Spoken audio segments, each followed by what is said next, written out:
tu savais le don de Dieu, si tu croyais au son amour, tu n'aurais plus de peur en toi. Dieu nous accueille en sa maison, Dieu nous invite à son festin, jour d'allégresse et jour de joie. Alléluia.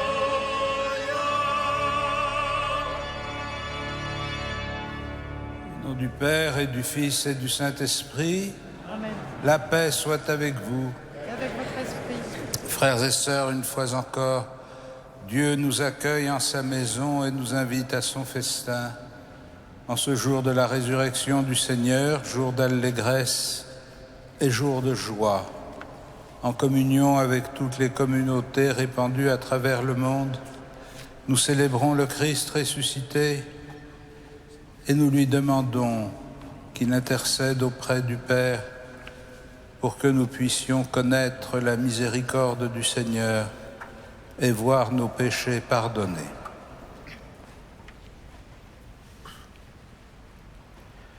Je confesse à Dieu Tout-Puissant, je reconnais devant mes frères, en pensée, en parole, par action et par omission.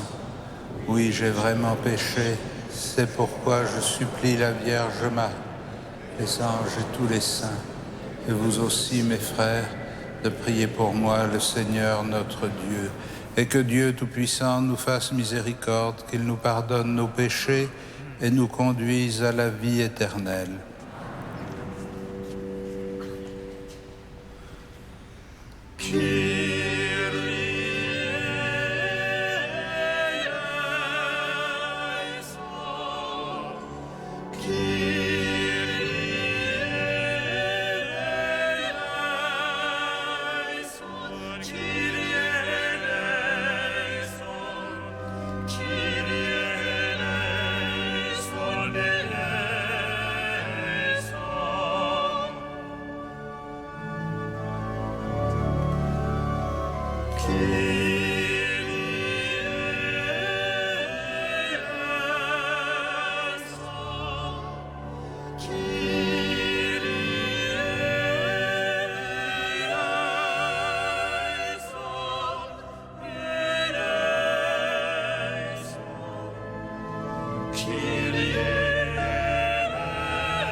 Gloria in excelsis Deo.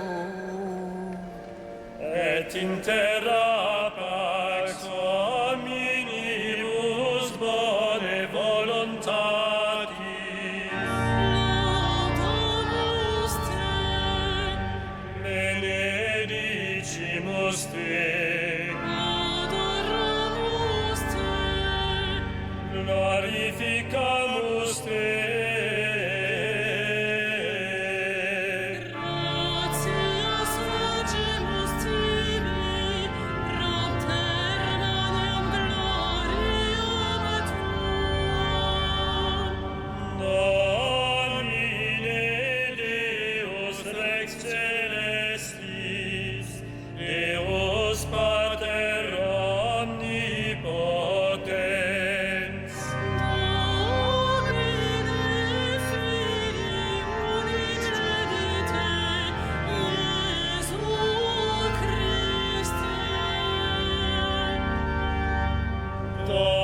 Domine Deus Alius Dei, Filius Patris, Qui tollis peccata mundi, miserere nobis. qui tollis peccata mundi, suscipe preccationem nostra. Qui sedes ad dexteram Patris, miserere nobis. Boniam tu solus sanctus, Tu solus Dominus, tu solus Altissimus Iesu Christe, cum Sancto Spiritu, in gloria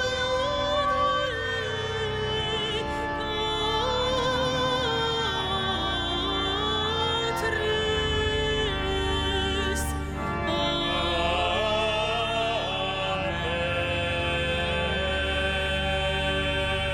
Amen.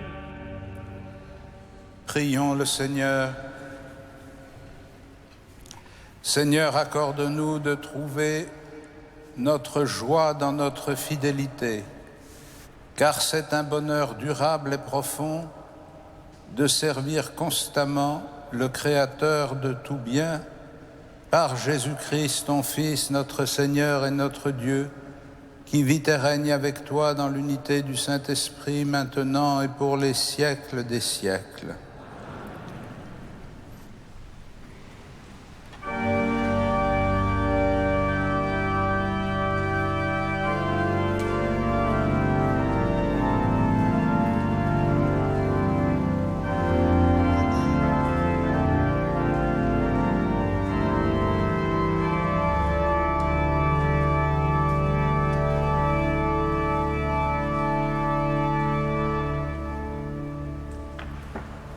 Lecture du livre des Proverbes. La femme vaillante, qui donc peut la trouver? Elle est infiniment plus précieuse que les perles. Son mari peut avoir confiance en elle. Au lieu de lui coûter, elle l'enrichira. Tous les jours de sa vie, elle lui épargne le malheur et lui donne le bonheur. Elle a fait provision de laine et de lin, et ses mains travaillent avec entrain. Sa main saisit la quenouille, ses doigts dirigent le fuseau. Ses doigts s'ouvrent en faveur du pauvre, elle tend la main au malheureux. Décevante est la grâce et vaine la beauté. La femme qui craint le Seigneur est seule digne de louange. Reconnaissez les fruits de son travail. Sur la place publique, on fera l'éloge de son activité. Parole du Seigneur.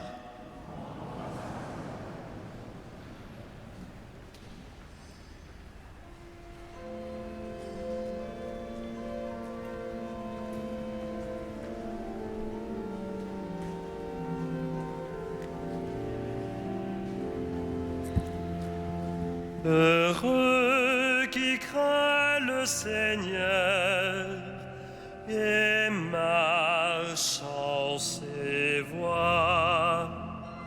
Heureux qui craint le Seigneur et marche en ses voies. Heureux qui craint le Seigneur et marche selon ses voies. Tu te nourriras du travail de tes mains. Heureux es-tu, à toi le bonheur.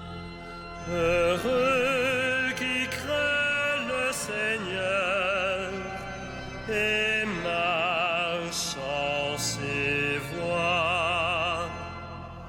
Ta femme sera dans ta maison comme une vigne généreuse, et tes fils autour de la table comme des plants d'olivier. Heureux qui craint le Seigneur et marche en ses voies. Voilà comment sera béni l'homme qui craint le Seigneur. Que le Seigneur te bénisse tous les jours de ta vie, et tu verras les fils de tes fils.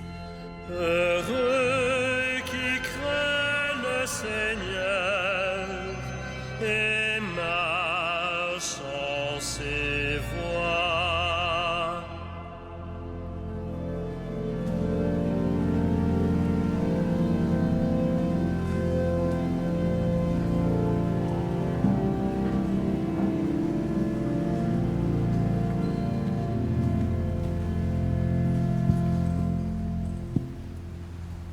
Lecture de la première lettre de saint Paul apôtre aux Thessaloniciens. Frères, au sujet de la venue du Seigneur, il n'est pas nécessaire qu'on vous parle de délais ou de dates. Vous savez très bien que le jour du Seigneur viendra comme un voleur dans la nuit. Quand les gens diront « Quelle paix, quelle tranquillité », c'est alors que, tout à coup, la catastrophe s'abattra sur eux comme les douleurs sur la femme enceinte. Ils ne pourront pas y échapper. Mais vous, frères, comme vous n'êtes pas dans les ténèbres, ce jour ne vous surprendra pas comme un voleur. En effet, vous êtes tous des fils de la lumière, des fils du jour. Nous n'appartenons pas à la nuit et aux ténèbres. Alors, ne restons pas endormis comme les autres, mais soyons vigilants et restons sobres. Parole du Seigneur. Nous rendons grâce à Dieu.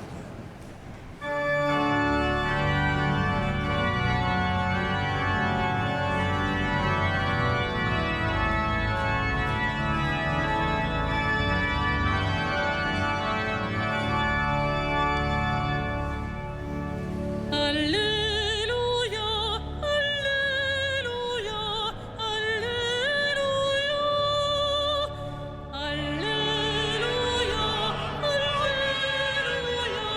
Alléluia. Voici qu'il vient sans tarder, le Seigneur. Il apporte avec lui le salaire pour donner à chacun selon ce qu'il aura fait. Alléluia, Alléluia,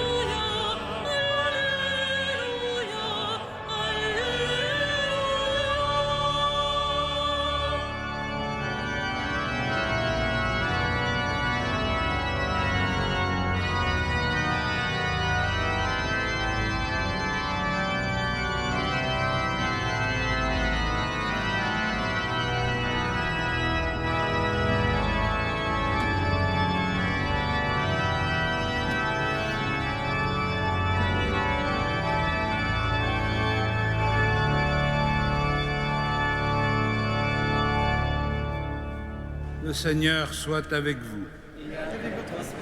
Évangile de Jésus-Christ selon saint Matthieu.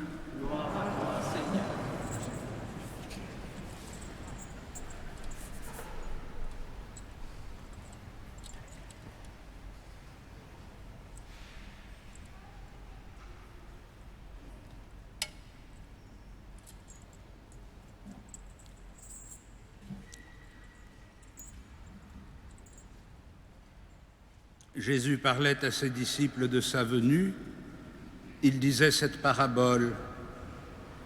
Un homme qui partait en voyage appela ses serviteurs et leur confia ses biens.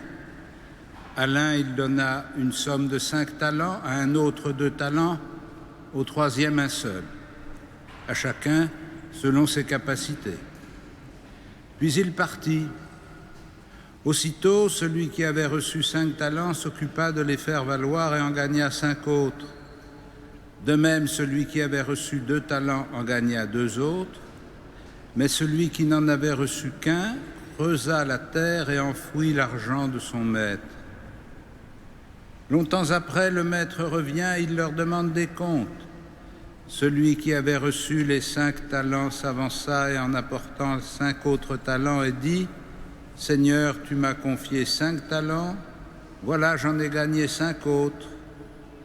Très bien, serviteur bon et fidèle, tu as été fidèle pour peu de choses, je t'en confierai beaucoup, entre dans la joie de ton maître. » Celui qui avait reçu 2 talents s'avança ensuite et dit : « Seigneur, tu m'as confié 2 talents, voilà j'en ai gagné 2 autres. Très bien, serviteur bon et fidèle, tu as été fidèle pour peu de choses, je t'en confierai beaucoup. Entre dans la joie de ton maître. » Celui qui avait reçu un seul talent s'avança ensuite et dit : « Seigneur, je savais que tu es un homme dur. Tu moissonnes là où tu n'as pas semé, tu ramasses là où tu n'as pas répandu le grain. J'ai eu peur et je suis allé enfouir ton talent dans la terre. Le voici, tu as ce qui t'appartient. » Et son maître lui répliqua : « Serviteur mauvais et paresseux, tu savais que je moissonne là où je n'ai pas semé, que je ramasse le grain là où je ne l'ai pas répandu.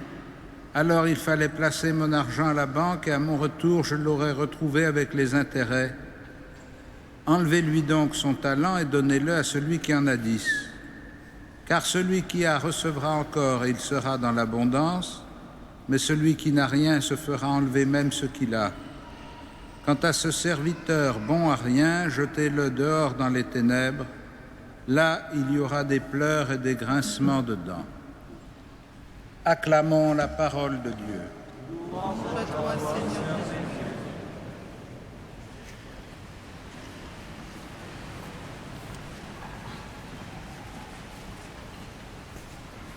Frères et sœurs, avec cette parabole des talents, le chapitre 25 de l'évangile de saint Matthieu prépare ceux qui écoutent le Christ à l'annonce de son retour et du jugement qui correspondra à la consommation de l'histoire. Dans ce début du chapitre 25, la parabole des talents vise principalement et premièrement ceux qui ont reçu. La suite de ce chapitre 25, qui sera le jugement des nations, correspondra à une autre situation qui est celle de ceux qui n'ont rien reçu. Qu'est-ce qu'ils ont reçu ? Évidemment, ce n'est pas l'argent qui est en cause. Ce qui est en cause, c'est ce qu'ils ont reçu de Dieu comme révélation sur le projet de Dieu à l'égard de l'humanité, sur les commandements que Dieu a donnés à Moïse pour être fidèle à l'Alliance, sur les chemins de la conversion et de la fidélité. Son peuple élu a été comblé de ses dons pour devenir témoin de la miséricorde et de la fidélité de Dieu.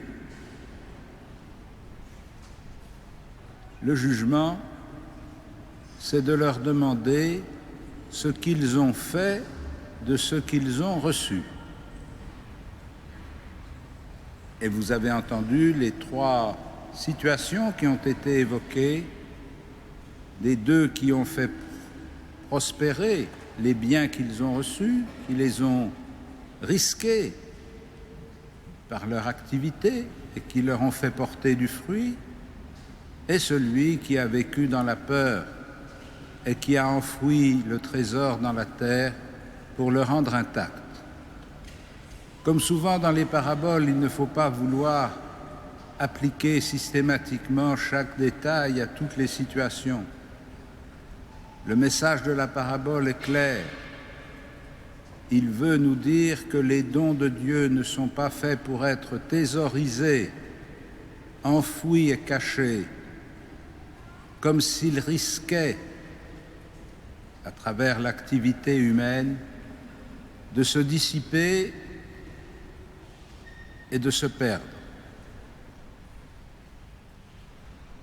Aujourd'hui, nous pouvons considérer que nous qui sommes disciples du Christ, nous faisons partie de ces hommes et de ces femmes qui ont reçu des talents, ô combien, qui ont reçu une richesse considérable à travers la tradition chrétienne qui nous a été transmise, à travers la foi que nous avons reçue, à travers la parole de Dieu qui nous est donnée, à travers la vie sacramentelle à laquelle nous participons. Autant de richesses que le Seigneur nous confie, mais pourquoi en faire ?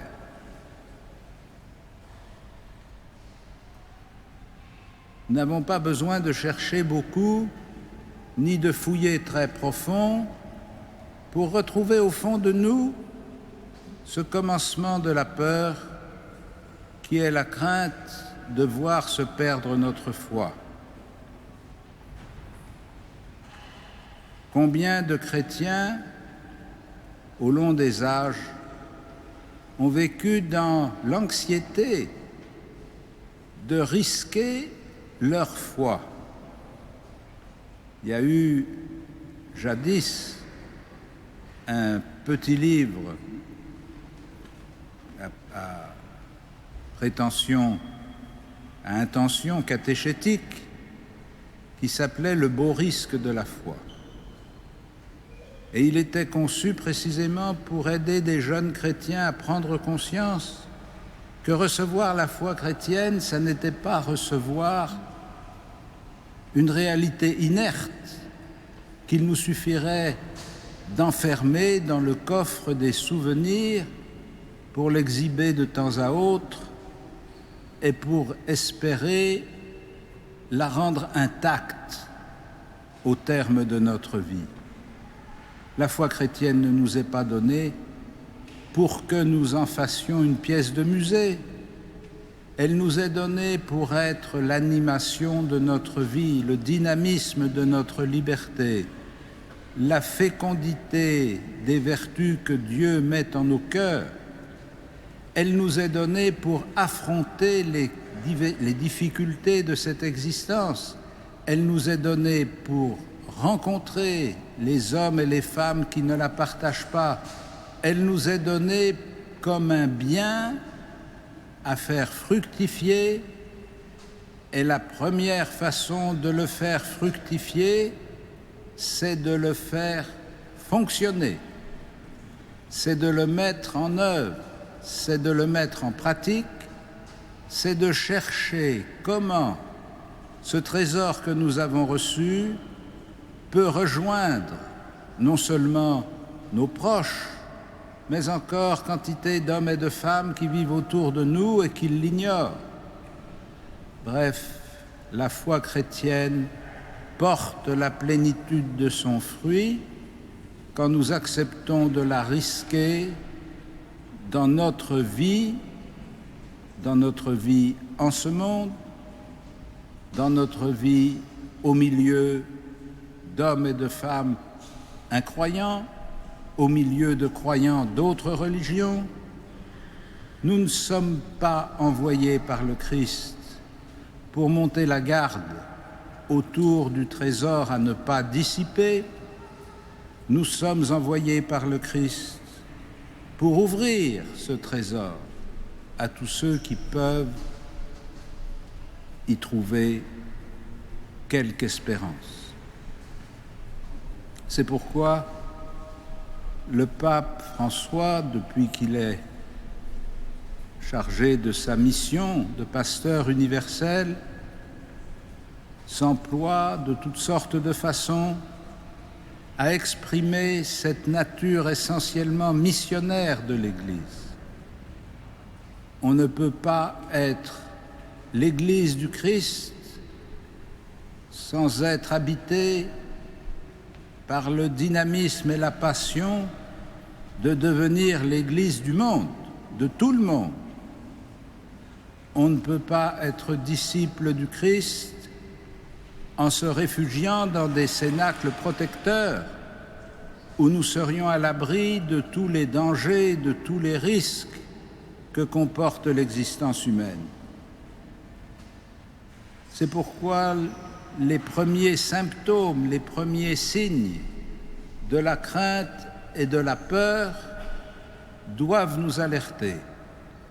Chaque fois que nous percevons en nous ce réflexe de protection par peur de risquer l'Évangile dans la rencontre des hommes, nous savons que nous sommes entraînés dans un mauvais sens.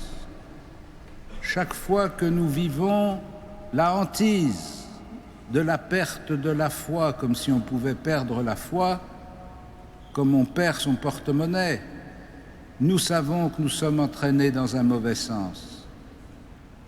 Et nous savons que nous devons réagir, que nous devons entendre cet appel du Christ à prendre les risques de la foi, à faire fructifier ce que nous avons reçu, à engager le trésor qui nous est confié dans les risques de l'histoire humaine. Saint Paul nous disait aux Thessaloniciens que nous sommes des fils de la lumière, que nous n'appartenons pas aux ténèbres, et cette certitude d'être entrés dans la lumière du Christ doit nous éveiller.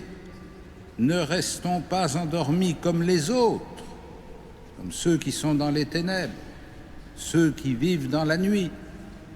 Si nous sommes vraiment dans la lumière du Christ, alors nous ne devons pas vivre dans l'anxiété de l'avenir, dans l'inquiétude du jour du Seigneur. Nous devons vivre dans la certitude que ce que nous avons reçu est la force nécessaire et suffisante pour confronter la foi au Christ ressuscité avec toute autre manière de comprendre l'existence. Évidemment, nous le faisons chacun selon nos moyens, comme le Christ a donné ses talents à chacun selon ses capacités. Nous le faisons chacun selon le statut qui est le nôtre, le devoir d'État qui est le nôtre. Mais aucun d'entre nous, aucun chrétien en ce monde ne peut se dispenser de se poser la question: comment est-ce que j'ouvre les trésors de la foi pour les hommes et les femmes d'aujourd'hui? Qu'est-ce que je fais pour que le Christ soit connu, pour que sa parole soit entendue, pour que son espérance soit reçue? Frères et sœurs, prions le Seigneur que les richesses qui nous ont été confiées ne se transforment pas en une sorte de trésor privé réservé à notre usage, mais qu'elles soient vraiment le bien de tous que nous proposons à tous pour que tous puissent reconnaître le Christ. Amen.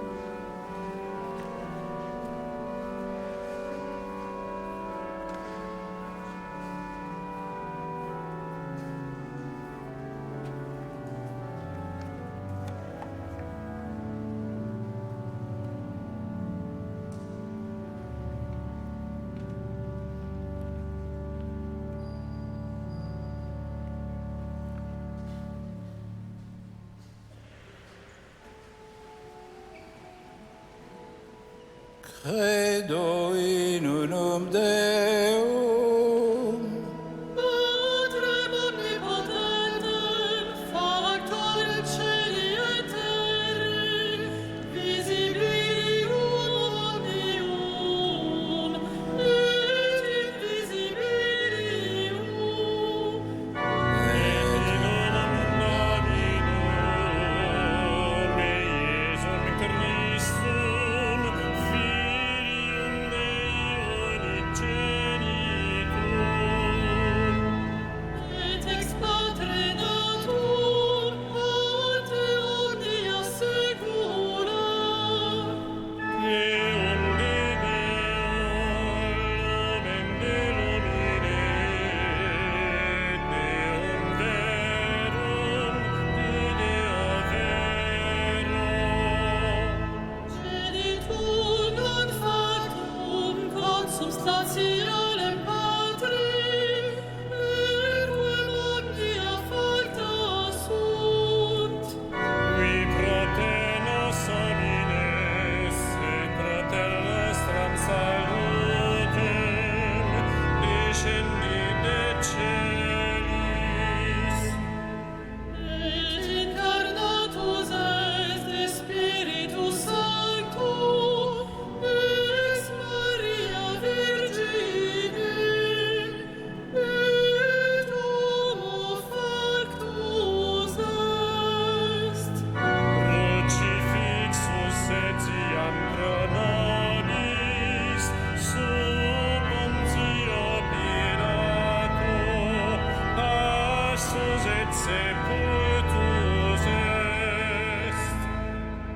Et resurrexit tertia die, secundum Scripturas, Et ascendit in caelum, sedet ad dexteram Patris. et iterum venturus est cum gloria, judicare vivos et mortuos, cuius regna erit finis. Et in Spiritum Sanctum Dominum, et vivificantem, qui ex Patre Filioque procerit, Qui cum Patre et Filio simul adoratur, et cum glorificatur, qui locutus est per prophetas. et unam sanctam catholicam, et apostolicam ecclesiam, Confiteorum baptisma in remissionem peccatorum, et expecto resurrectionem mortuorum, et vitam venturis seculi. Amen.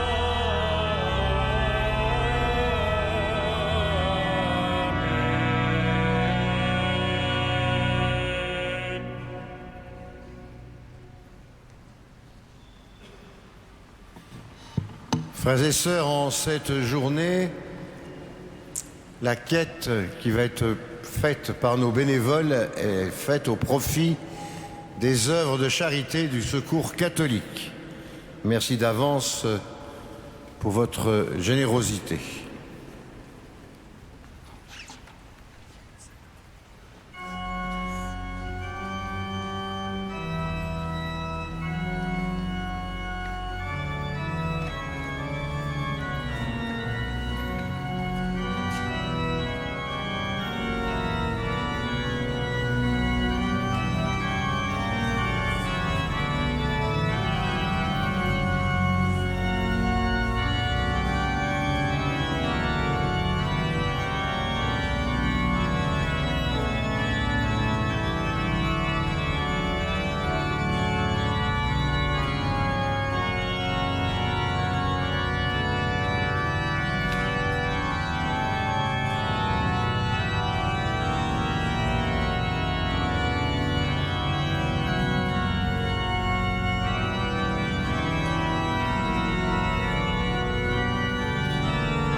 Prions ensemble au moment d'offrir le sacrifice de toute l'Église.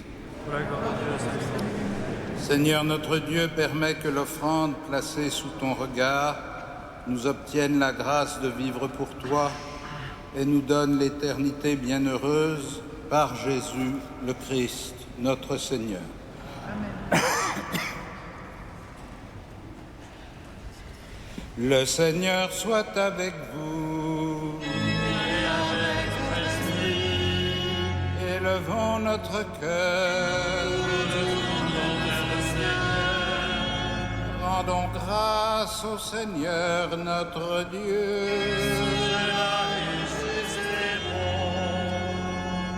Vraiment, il est juste et bon de te rendre gloire, de t'offrir notre action de grâce toujours et en tout lieu. À toi, Père très saint, Dieu éternel et tout-puissant.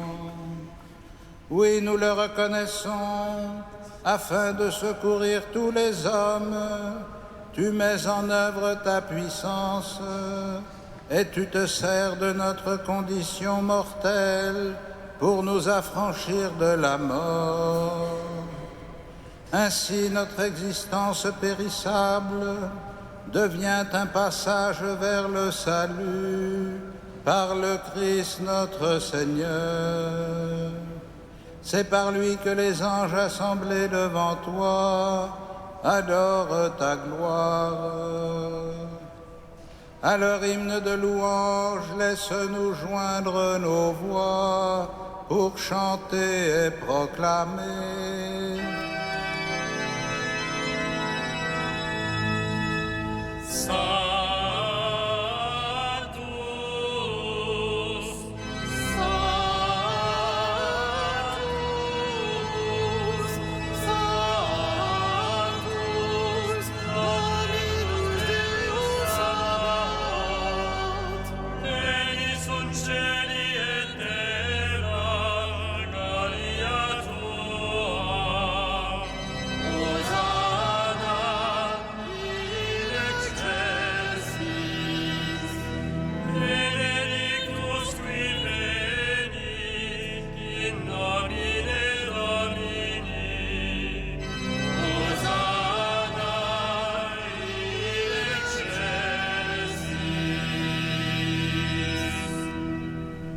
Tu es vraiment saint, Dieu de l'univers, et toute la création proclame ta louange, car c'est toi qui donnes la vie, c'est toi qui sanctifies toutes choses par ton Fils Jésus-Christ, notre Seigneur, avec la puissance de l'Esprit Saint.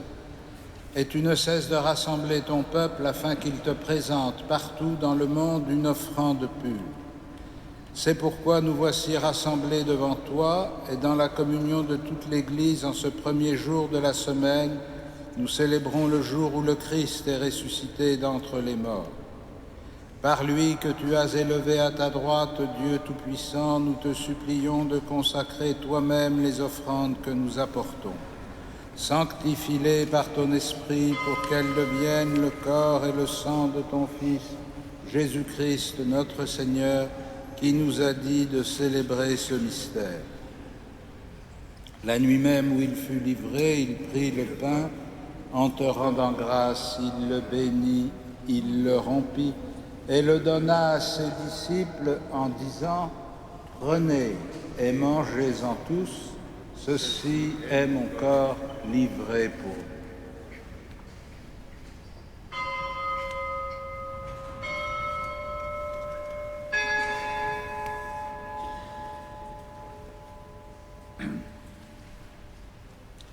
De même, à la fin du repas, il prit la coupe, en te rendant grâce, il la bénit et la donna à ses disciples en disant « Prenez et buvez-en tous, car ceci est la coupe de mon sang, le sang de l'alliance nouvelle et éternelle, qui sera versé pour vous et pour la multitude en rémission des péchés.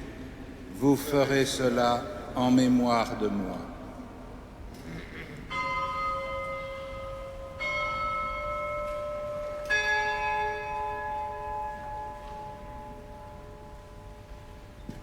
Il est grand le mystère de la foi.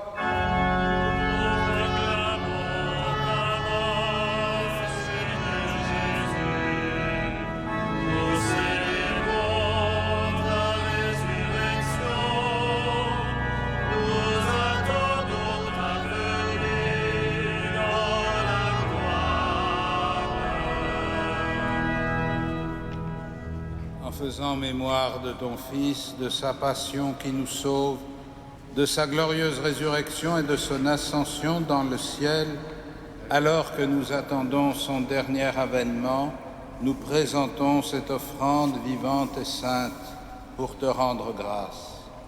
Regarde, Seigneur, le sacrifice de ton Église et daigne y reconnaître celui de ton Fils qui nous a rétablis dans ton alliance. Quand nous serons nourris de son corps et de son sang et remplis de l'Esprit Saint, accorde-nous d'être un seul corps et un seul esprit dans le Christ. Et que l'Esprit Saint fasse de nous une éternelle offrande à ta gloire, pour que nous obtenions un jour les biens du monde à venir auprès de la Vierge Marie, la bienheureuse Mère de Dieu, de Saint Joseph, son époux, avec les apôtres, les martyrs, Saint Denis et tous les saints qui ne cessent d'intercéder pour nous.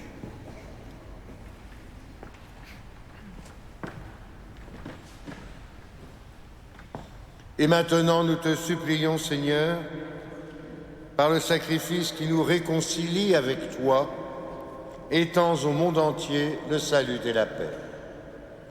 Affermis la foi et la charité de ton Église au long de son chemin sur la terre. Veille sur ton serviteur, le pape François, notre évêque André, ses auxiliaires, l'ensemble des évêques, les prêtres, les diacres, tout le peuple des rachetés. Écoute les prières de ta famille assemblée devant toi et ramène à toi, Père très aimant, tous tes enfants dispersés.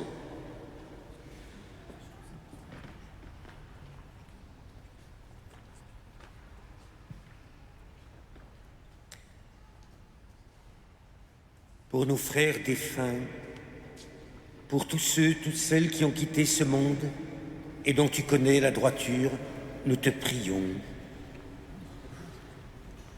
Reçois-les dans ton royaume, là où nous espérons être comblés de ta gloire, tous ensemble et pour l'éternité, par le Christ notre Seigneur, par qui tu donnes au monde toute grâce et tout bien. Par lui, avec lui et en lui. À toi, Dieu le Père Tout-Puissant, dans l'unité du Saint-Esprit.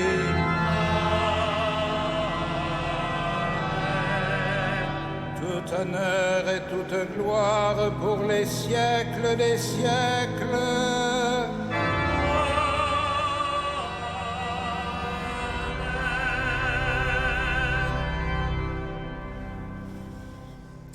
Unis dans le même esprit, nous pouvons dire avec confiance la prière que nous avons reçue du Sauveur. Notre Père, qui es aux cieux, que ton règne vienne, que ta volonté soit faite sur la terre comme au ciel. Donne-nous aujourd'hui notre pain de ce jour. Pardonne-nous nos offenses, comme nous pardonnons aussi à ceux qui nous ont offensés. Et ne nous soumets pas à la tentation, mais délivre-nous du mal. Délivre-nous de tout mal, Seigneur, et donne la paix à notre temps. Par ta miséricorde, rends-nous libres du péché, rends-nous forts devant les épreuves en cette vie où nous espérons le bonheur que tu promets et l'avènement de Jésus-Christ, notre Sauveur.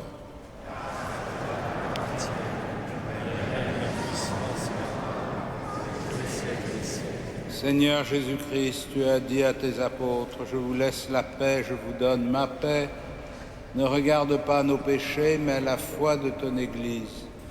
Pour que ta volonté s'accomplisse, donne-lui toujours cette paix et conduis-la vers l'unité parfaite, toi qui règnes pour les siècles des siècles. Et que la paix du Seigneur soit toujours avec vous. Frères et sœurs, dans la charité du Christ, donnons-nous la paix.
peccata mundi, miserere nobis, miserere nobis. Miserere nobis,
Heureux les invités au festin des noces de l'agneau.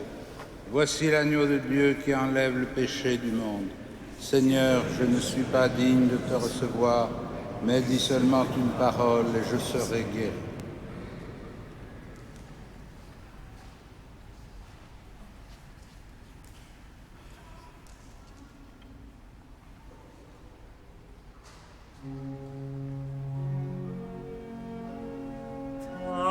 Tantum ergo sacramentum veneremur cernovi,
Frères et sœurs bien-aimés, quelques informations pour ces temps que nous vivons.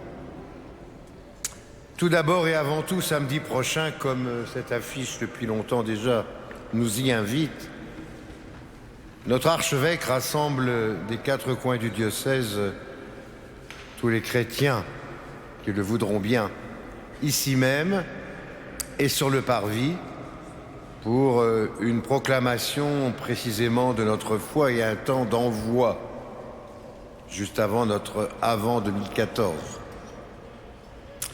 Donc pour ce qui nous concerne, nous pourrons prendre un rendez-vous avec notre paroisse, la paroisse Saint-Louis-en-Lille, et nous retrouver au pied de la statue de Saint Jean-Paul II à 15h45 dans le square Jean 23, et nous entrerons donc par le portail Saint-Étienne pour être invités à une sorte de déambulation.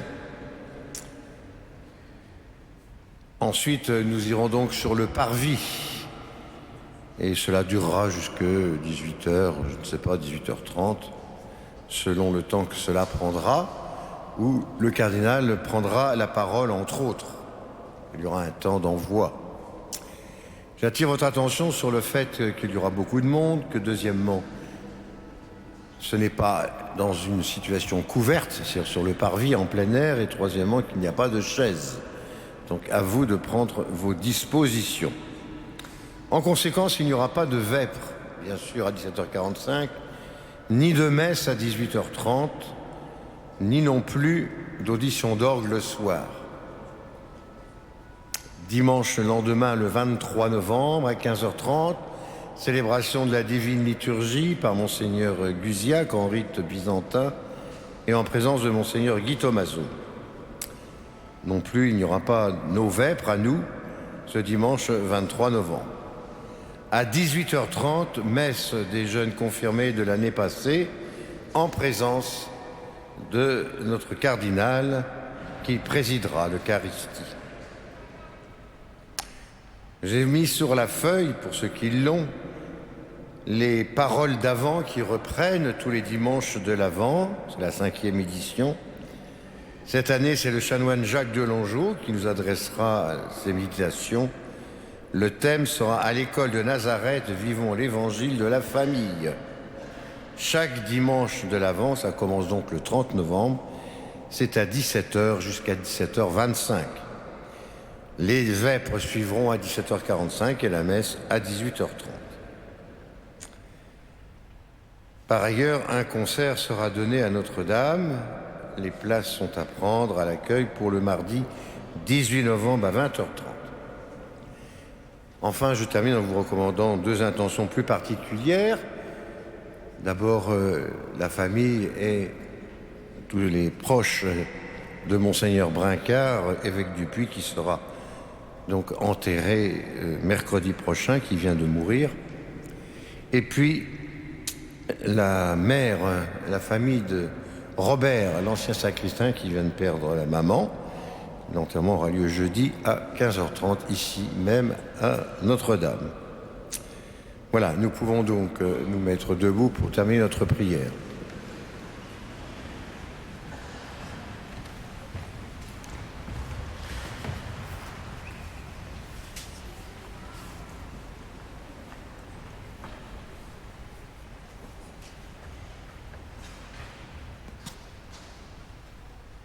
Seigneur, nous venons de communier au don sacré du corps et du sang de ton Fils, et nous te prions humblement que cette Eucharistie offerte en mémoire de lui, comme il nous a dit de le faire, augmente en nous la charité par Jésus le Christ, notre Seigneur.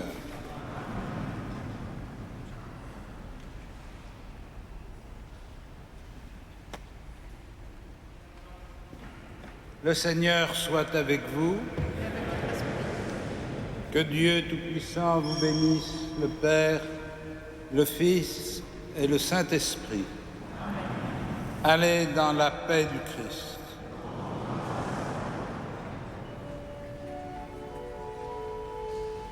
Salve Regina.